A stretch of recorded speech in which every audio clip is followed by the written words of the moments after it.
Naomi Campbell will get it. She's 47, but she's buff. No, let's be real, she's buff. Like, she'll get it. She said, Daniel, come to me. I'll be there.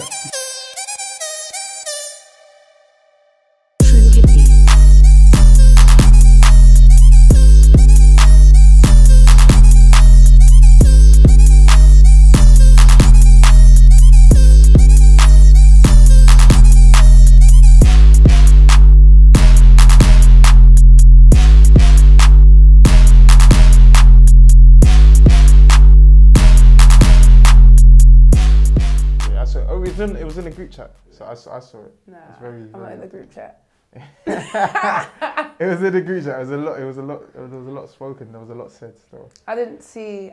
Did you listen to the new gen compilation? Nah. Oh, was there a new one? Oh. No. The original. The old one. Yeah, the old one. Yeah, I did. I liked. Okay, cool. What did you think of it?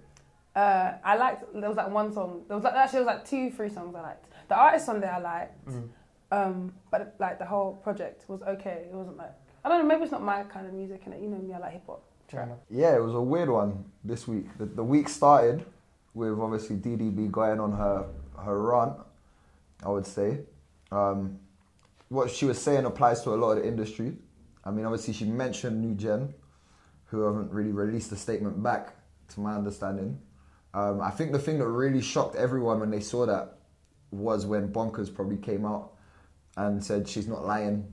And obviously everyone sees Bonkers as New Gen, and you know, and obviously then there was Javon coming out talking about paying for videos at one point, and I don't know the ins and outs of it, so I can't really be in a position to talk too much about it. But obviously there are always these, when it's a collaboration tape, what I would say from it, you have to be careful making them in the sense of the artist will then feel like they are owned by that collaboration tape for that period of time. So I feel like a lot of artists were tied into that New Gen album looking like they were signed to New Gen, but they weren't. I'll let you go first. Well, to be fair, at first I was a little bit confused. Like, I didn't know if she was in the new generation of today, in terms of the actual new generation, you know, in music and industry. Oh, fair. Or it was New Gen, and I was thinking, okay, that's a bit techie, but if it is, that's a bit mad. But to be honest, I don't think she was saying anything wrong. I don't think anyone's got the right to tell her that she's wrong, because I feel like everyone can hold an opinion, and especially if she's sort of having a lived experience as an artist, I feel like she's in every right to call out whatever she finds bullshit. But then obviously, me being in my position in the creative industry, music or whatever it is, I don't feel like I can be like, yeah, I agree with her totally, because I don't know what she's talking about. Like, I don't know directly what she's talking about. It's still kind of a little bit not clear, but clear, if you know what I mean. Mad to me. So I met up with Dotty this week. He was like, I love Dotty, you know. Yeah, I saw him perform live, and I said, "Who's that?" And I just followed him, and I showed him everyone. Like, anyway, gone. Genuine brother, but I feel like everyone got separate contracts. Do you know what I mean? That's why he got paid. Why you lot on this game is mad. I feel like I'm not. You telling me that, I'm not surprised. Yeah. Because that's what happens. People, I don't know why people think they will get the same deal. They weren't at all. Exactly, because obviously he wasn't originally supposed to be on New Gen, but Javon was like to Caroline, we need to get him on because of he's doing real business. So he'd been paid, but he was saying that he expects everyone else to have been paid, but it doesn't seem like that.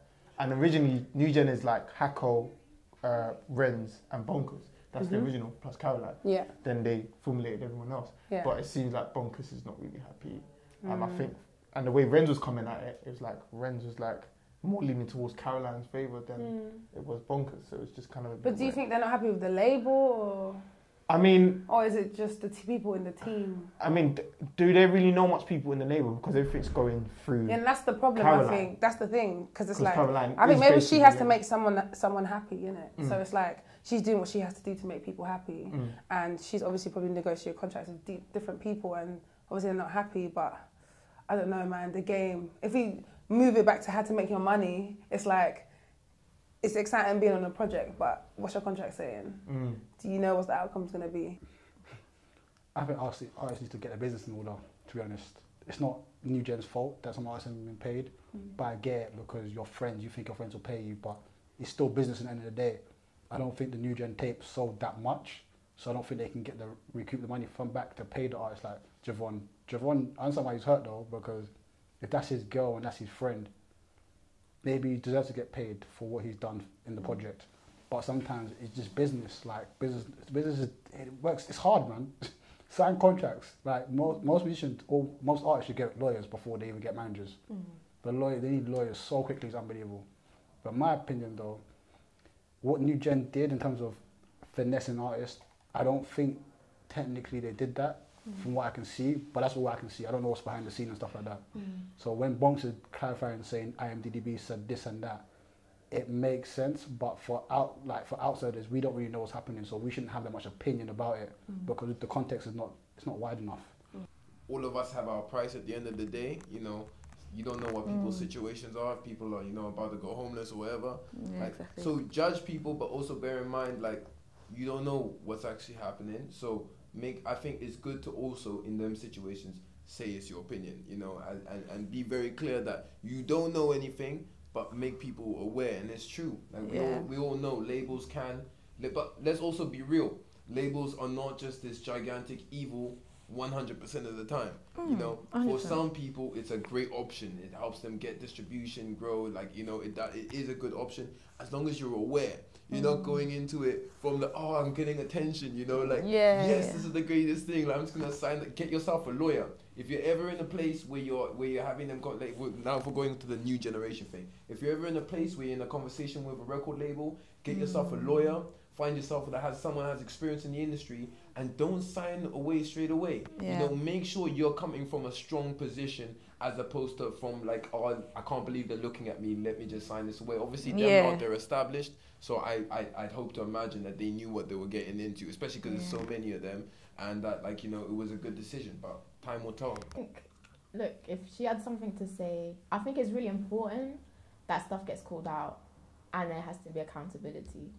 So, I mean, it's funny. I mean, it could be a run and it could be seen as a run, but also I feel like, you know, if Bonkers and who else knew about this as well, I mean, you know, I know people have to be silent or have to remain silent for certain things, but it's almost like everyone waits until someone says something to then say something. Do you know what I mean? And it takes like someone like IAMDDB to be like, do you know what, like, she's actually right. Like, actually, this is when everyone knew for a time that, I mean, she earned a lot of respect from it. I think as long as she had voiced those concerns privately before going to the TL, before going to the timeline, if she just literally one day woke up and went, you know what, today, fuck it, and then went for them and didn't put that across towards, whether it's Caroline or whoever it is, she needs to put it across to a New Gen.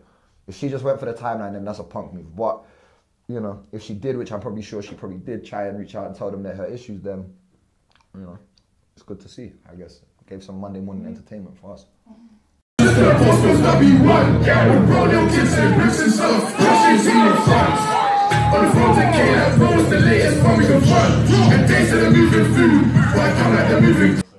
I've seen it. Well, do you know what? I don't really understand why people are so taken back by it, because SPAC has always openly said that they're anything but a conventional church. So, especially speaking to people who've actually attended there and that go there, they said he's quite open, the pastor is quite open with saying, you know, if you need to protect your identity by wearing a balaclava, by wearing a mask, then do so. So he said he's quite happy to take people as they are, whether that means you make music like that or you're still involved in certain activity.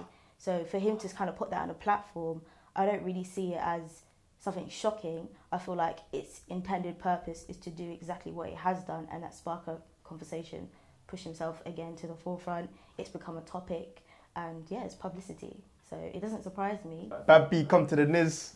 But they used the beat, they didn't say Bad B come to the Niz. Because he knows my tune. Wow, hey, anyone, come on. But they used the beat, they didn't say what he was saying. I know, they didn't say what he was saying, but I was thinking that is radical. Like, you couldn't do that in my church. Yeah, but you know, I went to Hillsong once and they used some beat, yeah, and they were singing some church vibe on it. I was like, okay, I can do this, I can do it. No. But if they did drill, I'd be like, oh, okay. I understand the perception of what they're trying to get and what they're trying to aim at, because obviously I feel like that brings in a younger audience, which is, I feel like, is their achievement. But like, really on a drill beat though, like, well, what does a drill beat mean to you? That's what it really is, perception. It's true. For me, obviously, because I'm in the industry, like, it's different, and I have to listen to all these music. I consume all different type of music.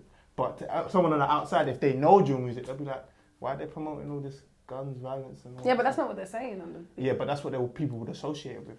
Yeah, but that's perception again, exactly. Though. People need to look in more. It's like being on Twitter. I listen to the lyrics because they're not talking nothing about... Exactly. Twitter's a false reality. deeped it. Like, now I deeped it in 2017. Twitter's false, yeah. Anything that they say on there, you have to look into it yourself. Do you know what I mean? And I feel like I saw that video and I listened to it and I heard the heady beat, but I listened to the words and I was like, they're not talking about drilling someone's skull. Or like, but also their appearance as well. You should just kind of seen it first time. Well, first of all, like SPAC Nation as a religious institution, I'm not really behind religious institutions. I'm not part of any, but religious institutions that do stuff for the community, I feel like are important. And the work that they are doing in terms of the work that they do with the youth and in terms of youth crime and knife crime, like it's evidence that stuff is happening. The youth are going, like, leaving whatever it is that they're getting involved in, and they're seeking support. They're seeking like a safe space. They're seeking help. And they're getting it from Space Nation. So, sorry, SPAC Nation. SPAC Nation, right? But in terms of like drill music and what's happened, when I was kind of looking or researching more into it,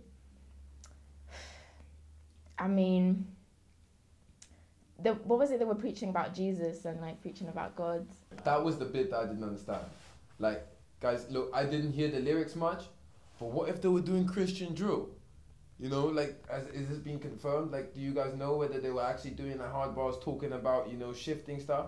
Or were they actually doing Jesus praising and that's why people in the church were not, you know, going crazy about it? You know, maybe it was just this thing and they're just, you know, maybe there was a whole guy saying, yo, these are the group, they have to protect their faces because of whatever, but they're going to come and they want to come and say something about Jesus, you know? We don't have any of the context. The context, yeah, and I think context in anything, as long as we're seeing Snapchat, Instagram story videos, we can all go crazy and be like, right, because it isn't mad. Like, let's be honest, these guys are on balaclavas in church with aunties that are like waving their hands, like these guys are saying hallelujah or whatever, you know what I'm saying? But these men are spitting bars. I was just like, I wish I was there. Like, how many people wish they were in that like congregation service just watching this happen?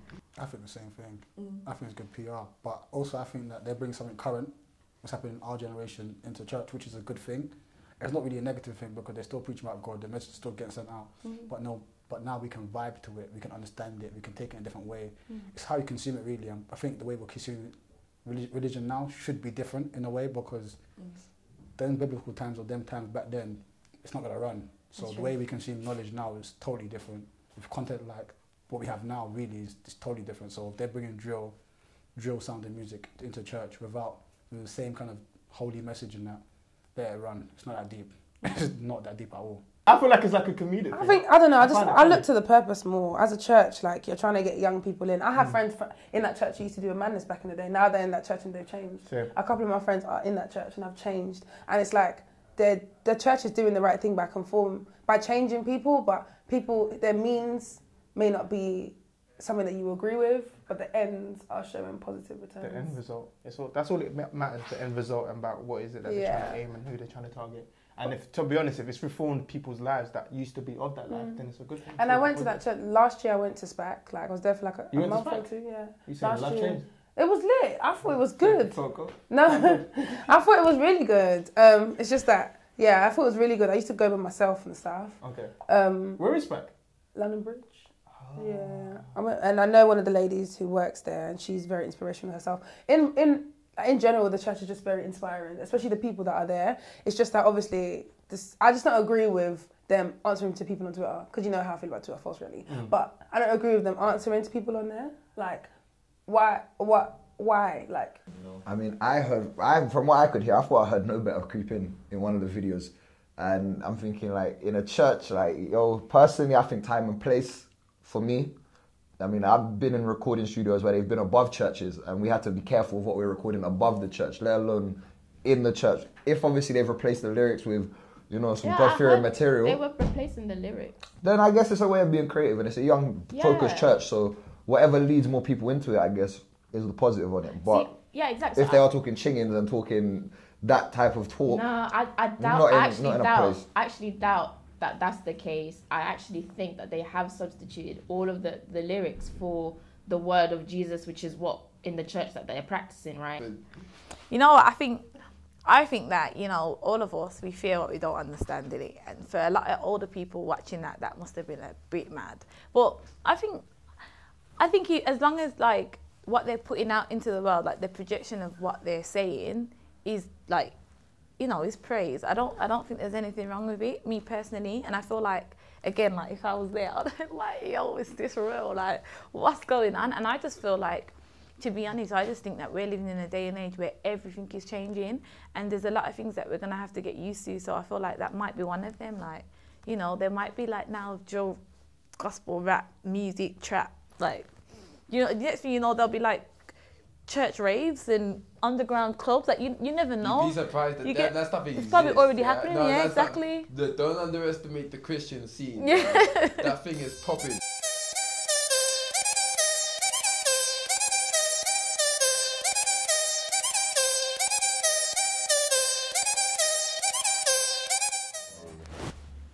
Pimping.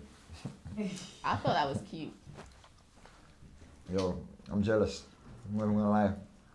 Naomi Campbell has been a target for years, for many men. Skepta, I hope you've claimed it, and I hope you keep with it, because she's delightful. I heard she smells like heaven. Probably tastes like heaven as well.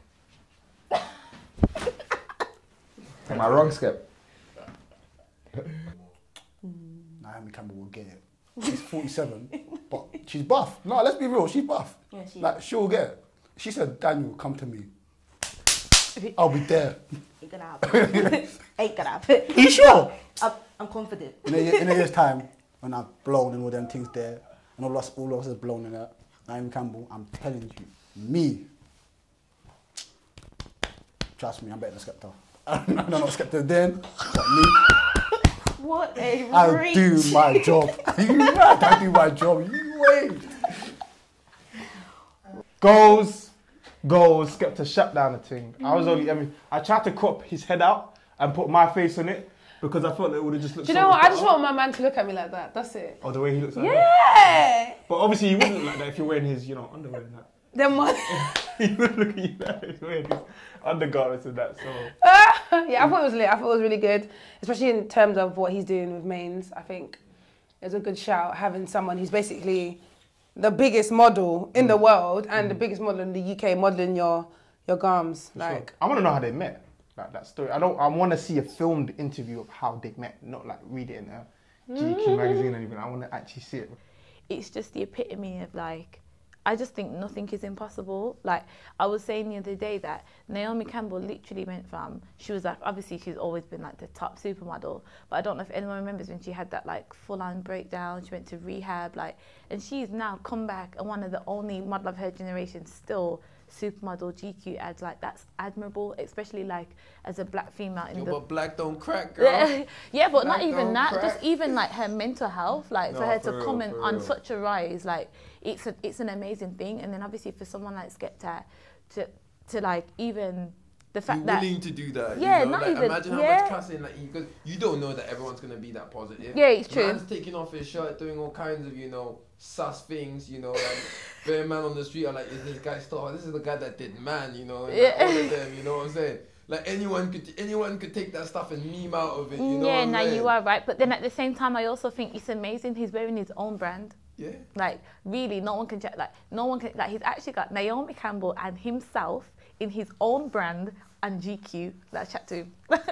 Wow, Skepta, Now you got to deep that. 2018, is this what we're starting off with? Only in March. that's the thing, That's only in March. That's Why there's you got levels to MBE this. as well? Like, There's a lot levels of to things are this. going on, A lot of things are going on. There's levels So- to this. Yeah. No, it's good. I feel like it's good. Are you gonna buy these? I don't know. What's the price point? Because I have a startup. You ain't said the price, innit? Oh, okay, well, I'll check the price point.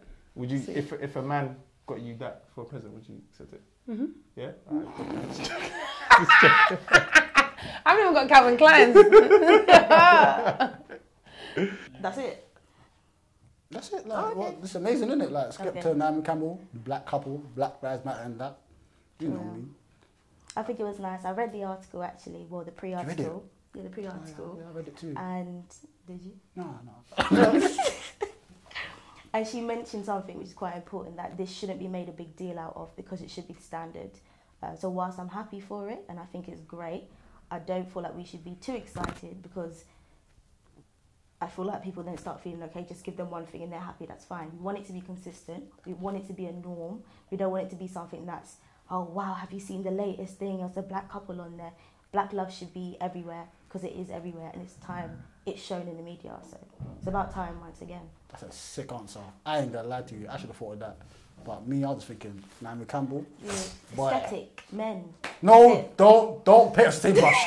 I'm better than everybody else. Don't pay us to the same brush There was because I'm better than no everybody else. content or substance. It's just, oh, it's Naomi, we'll get it. Okay. No. What else? Skepta. Yeah, I don't. Yeah. We'll get it too. No, you are wilding. You are wilding. Both of them are British. Both of them are obviously black. GQ is amazing, I think. And anyone who doesn't celebrate is kind of hating. You cannot like the photo shoot, of course. Like you can even not like them as people, and like, you know, in terms of their artistry or whatever. But you gotta rate that. That's levels. Yeah, we're just. I'm sorry, like for all of us of like black origin right now, we're winning. You know, all of you guys watching this at home, you're a winner right now. Like you got Black Panther, you saw the return on the H&M kid. Like it's just like we are just on on this rise of just saying, yo, the tables have turned, and like we're not asking for acknowledgement. We are the acknowledgement. Like we are here. You're either on this wave or not. And like I think like what a time to be alive.